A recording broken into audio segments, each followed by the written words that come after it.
Et salut, on commence direct pour cette séance haut du corps qui va te permettre de devenir balèze en 1 heure si tu es efficace avec un matériel assez limité, c'est-à-dire que tu vas pouvoir faire ça en salle de sport, chez toi dans ton home gym avec un matériel limité, tu vas voir c'est nickel et des exercices où tu vas pousser à fond mais qui vont être parfaitement optimisés pour l'hypertrophie. Donc on commence avec un petit échauffement, je te montre ça rapidement, voilà, je fais cet échauffement pour échauffer surtout les articulations au niveau du coude. Voilà, moi, c'est l'échauffement que je loupe jamais parce que c'est vrai que les tendinites ça peut vite arriver, surtout qu'il y a un peu d'exo type street lifting, des tractions, des choses comme ça. Et on se lance avec des chin-up. Voilà, c'est pour ça que je te disais que c'est bien de s'échauffer, les chin-up. Si ta technique est pas top ou si c'est encore le début, tu peux vite avoir des tendinites. Donc les chin-up, on les fait bien contrôler. On y va sur 3 séries, bien contrôlées. Voilà, la négative, on contrôle bien, comme tu le vois, chaque répétition, on contrôle bien la descente, parce que c'est là que tu vas te choper des tendinites. C'est si tu montes rapidement et que tu descends comme ça, rapido, sans contrôler rien du tout. D'une part, ça te fait des tendinites, et d'autre part, mine de rien, la négative, c'est là où tu vas prendre un maximum de muscles. Toute cette séance, elle se fait en superset. Donc c'est-à-dire qu'on va faire un exercice, 1 minute de pause, 1 minute 30, allez, puis on enchaîne avec un autre exercice, 1 minute de pause, on repart sur le premier exercice, etc. etc. Voilà. Donc on fait un superset de chin-up avec du développé militaire aux haltères. Le développé militaire aux haltères, c'est excellent parce que ça te permet d'utiliser un peu moins de poids et d'avoir un peu moins de matériel à mettre en place que le développé militaire à la barre, mais en même temps, ça va aussi très bien stimuler tes épaules. Voilà. Donc là, tu stimules principalement tes deltoïdes antérieurs, mais aussi les deltoïdes latéraux, voilà, donc le côté des épaules, dans une un peu moindre mesure, mais tout de même, et légèrement tes triceps aussi. Donc voilà, c'est un super exo de force brute. Donc là, comme tu peux le voir, comme pour les chin-up, on maîtrise tout, on maîtrise la descente, on monte de manière explosive et on descend tranquillement. Sur les premières répétitions, tu peux faire une très courte pause en bas. Autre petit conseil sur le développé militaire aux haltères, c'est d'être parfaitement gainé.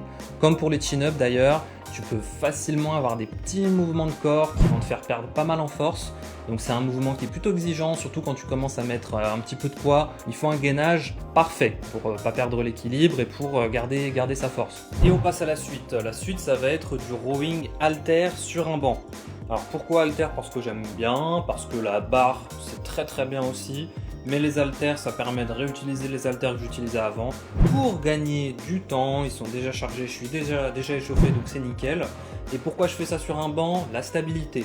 Encore et toujours la stabilité. Donc la stabilité, j'aime beaucoup ça. Pourquoi j'aime la stabilité? Parce que ça te permet de recruter ton muscle jusqu'au bout. Là, ce qui va me limiter, c'est le haut de mon dos. C'est tout. C'est mes trapèzes, mes lats, etc., etc. C'est mon dos. Voilà, c'est pas le bas de mon dos, par exemple, comme sur du rowing sans un banc où tu serais penché en avant. Donc on fait du rowing bien propre avec une négative bien lente comme tu peux le voir, et là tu vois que ça étire complètement mon dos. Ensuite, ce qu'on va faire donc en superset avec ça, ça va être des dips. Les dips pour simplement bosser les pecs qui n'ont pas été bossés sur l'exo push d'avant. Donc avant on a fait du développé militaire pour les épaules et maintenant on part sur des dips. Comme tu les vois, les dips, je les fais bien lentement, je vais jusqu'au bout, je vais bien après les 90 degrés au niveau du coude. Vas-y tranquillement. Voilà, si t'as pas cette mobilité là, vas-y tranquillement. Si t'as pas la force pour faire des dips, fais des pompes. C'est pas grave. Si t'as pas la force pour faire des pompes, fais une régression encore. Tu vois, des pompes sur les genoux, quoi que ce soit. Si les dips, même en faisant une pause, même en allant bien jusqu'au bout, c'est beaucoup trop simple pour toi, c'est pas grave. Si t'en fais 40, rajoute du poids. Voilà, rajoute du poids, fais du tempo encore plus compliqué, une longue pause, etc. Même si le poids c'est quand même plus simple, tu te rajoutes un disque de 20, 30, 40 kg et là forcément ça va vite réduire tes répétitions. Maintenant on passe à l'isolation. L'isolation parce qu'on n'est pas des flemmards. Peut-être que toi t'es un flemmard mais ça va vite changer j'espère. On isole tout, voilà, tout ce qui n'est pas entre guillemets isolé par les exos polyarticulaires, on l'isole. Donc là on va commencer avec l'isolation des bras. Pourquoi j'ai parlé d'isolation par les exos polyarticulaires? On commence avec un exo pour les biceps. Voilà, du curl pupitre pour bien étirer tes biceps, pour être bien stable. En fait, ça va isoler tes biceps parce que c'est tes biceps qui vont être le facteur limitant. Mais tout à l'heure, d'une certaine manière, on a un peu isolé le haut du dos. Parce que par exemple, sur les tractions, ce qui m'a limité, c'était mon grand dorsal, mes lats. Sur l'exercice d'après, le rowing, ce qui m'a limité, c'était plutôt les muscles au centre de mon dos, mes trapèzes, etc. Voilà. Donc là, on va prendre comme facteur limitant non pas mon dos, mais mes biceps. Mes biceps ont été stimulés par ces exercices-là que j'ai fait tout à l'heure, mais c'était pas le facteur limitant. Donc il faut toujours avoir un exo où ton muscle est le facteur limitant. Tiens bien ça. Donc là, on a fait le curl, on passe au triceps avec de l'extension triceps aux haltères. Ça c'est nickel, excellent exercice. Excellent exercice. Ça va bien étirer le chaflon de tes triceps qui est responsable d'une bonne partie de la masse de tes triceps. Et une fois que c'est fait, on enchaîne sur l'isolation avec les épaules. Les épaules, ce qu'on va faire, c'est très simple. Un superset avec d'une part les élévations latérales et d'autre part une espèce de rear delt raise, comme on dirait en anglais, hein. Tu noteras l'accent. Donc ce rear delt raise, il va isoler l'arrière de tes épaules, ton deltoïde postérieur. Donc en gros une élévation du deltoïde postérieur, si on devait donner un nom français. Ces deux exos ils sont excellents, on est bien stable. Oui, je veux de la stabilité, j'en deviens presque macroniste. Je veux toujours plus de stabilité parce que c'est ça qui va te permettre de stimuler tes muscles. Et c'est pour ça qu'on est là, hein. Sinon c'est quoi l'intérêt? Donc on reste stable sur le banc, on fait notre isolation. Là je fais 2 séries. Comme pour les bras avant, on a fait 2 séries aussi. Maintenant que l'isolation des épaules est terminée, on finit avec les abdos. Tu vas me dire, ouais, mais moi on m'a dit que les abdos c'était dans l'assiette. Que tu les disais, voilà, il faut être mince, avoir peu de gras pour qu'on voit les abdos. C'est vrai.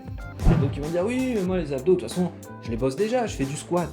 Donc avec le bracing, voilà, le fait de gainer bien son ventre et tout, machin. Ok. En attendant, les abdos c'est un muscle comme les autres.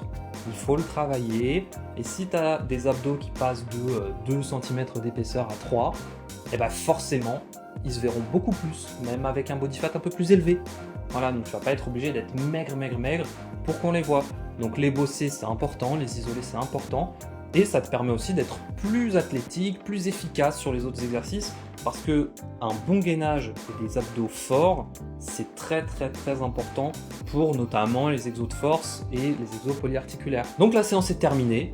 Voilà, n'hésite pas à me dire ce que t'en penses, quelles modifications t'en ferais. T'abonner si t'as bien aimé cette séance et que t'en veux d'autres, parce qu'il y en a d'autres qui vont arriver. Si tu veux générer d'autres programmes du genre, je te mets un lien vers mon site juste en bas. C'est gratuit, ça prend 20 secondes si tu veux tester, de générer ton programme, tu peux le suivre derrière. Voilà, c'est juste un petit projet que j'ai fait. Et derrière, tu peux aussi économiser 25% chez Nutrimuscle avec mon code NMC_affront. Et à la prochaine!